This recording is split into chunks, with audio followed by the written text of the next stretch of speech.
Alright, so this is our pre-scrubbed testicles. I'm going to inject some bupivacaine into them one at a time.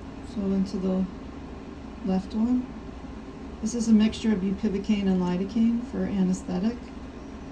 One side and the other side. Oops. Try to get the needle deep in so it goes down into the spermatic cord. When it's taut, I'm stopping. And anything that's left, I'm going to use at the end to put inside the scrotal sac for any type of potential analgesia. So the scrotum lay like this, the testicles lay like this, but I'm going to take them both in my hand and I kind of squeeze them gently together. Now these are really baby testicles, so. And you see the middle right here, I'm going to go what's called the median raphe. So the penis is up here, the testicles are here. I'm just going to make a small incision in the median raphe. Very small, because he's so small. And I'm going to just sort of squeezing so that this left testicle sticks out more, and I'm just going to make a small incision over it, and it's going to pop out. And as it pops out, I'm going to grab it gently with gauze and pull it out slightly. Now this one's easy because he's a baby, sometimes they're more stubborn. And I'm going to gently tug till you see that little pop. Okay? Now what I'm going to do is tie this off on itself.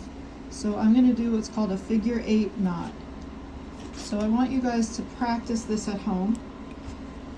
I'll do an exercise with you on that. But see how this hemostat, I want you to have the curved hemostat, and I want it to face up.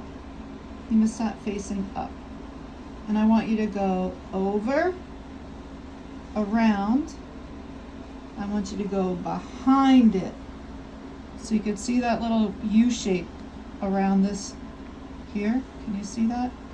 And now I'm going to put this through here, clamp, turn it over, and it's going to make, that's made a figure 8 knot, which I'll explain to you on something different so you can see. Always cut away from the animal.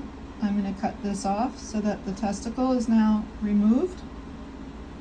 And this is closed, right? Everything is inside the tunicas. I'm going to take a clean piece of gauze. Now the only thing that can happen right now is a knot. Unless this pops open, this is going to knot when I push it off the edge. So I'm going to use this to push it off because it just makes it easier. And now I have a knot. And then I'm going to just release it, and that tissue is going to go back in. Now I like to cut this myself, but it's a dangerous thing to do because if you cut below your knot, you can have a problem. So just be careful if you do that. I just like to shorten it, take out that dead tissue that I squeezed with the hemostat. Now I'm going to grab it again and expose the other side through that same hole. So I'm not going to incise the skin again. I'm going through that same hole that I cut before. And I'm going to make another tiny incision, just enough while I squeeze this for that testicle to pop out. You can see that I hit a little bit of the tunica here. So it's okay though. I'm going to grab the whole thing, try to keep it inside the tunica. And I'm going to gently pull, one tug and a second tug. You can see that little pop. And it's nice and clean here. And once again, we're going to do our knot, holding our hemostat face up.